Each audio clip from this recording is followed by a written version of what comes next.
As we enter the season of gratitude and giving at the close of our centennial year, we want to thank you for your gifts to Virginia-Highland Church. Here are a few highlights your generosity made possible. First and foremost, we served as a beacon of hope and healing, as an inclusive, affirming Christian community for countless people.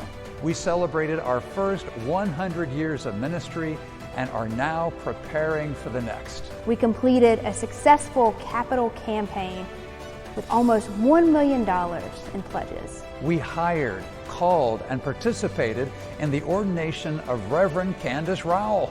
That's me. We began spirituality dunks as opportunities for spiritual deepening. We launched Soul Sisters, a new ministry involving dozens of female identifying folk. We watched and heard the choir grow. We hosted equitable dinner conversations on race with out-of-hand theater. We expanded our connections in the neighborhood. We marched in pride with a float for the first time ever and with a record number of marchers. We hosted a screening of Mama Bears, a moving documentary about ex-evangelical moms of queer kids, with a director Q&A.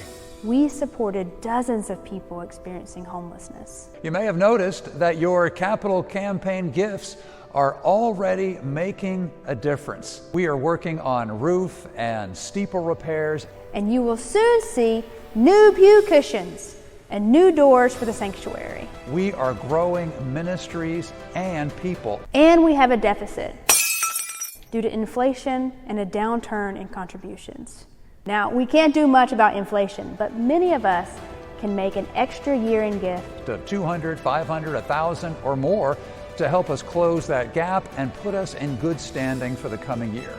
About 1/3 of our income comes from our community partners with whom we share our space. And 2/3 of our support comes from the people who claim VHC as their community and their spiritual home. You. So thank you for your ongoing love and support. We look forward to being together for this season of Advent as we celebrate the gifts of God and the gifts of this community. And did you realize that Christmas Eve is on Sunday this year? So we will have waffles and Christmas worship at 11 a.m. downstairs with crafts and carols and the Christmas story. And the biggest waffle bar in the history of Virginia-Highland Church. Then at 9 p.m. we have our traditional candlelight service here in the sanctuary. Peace.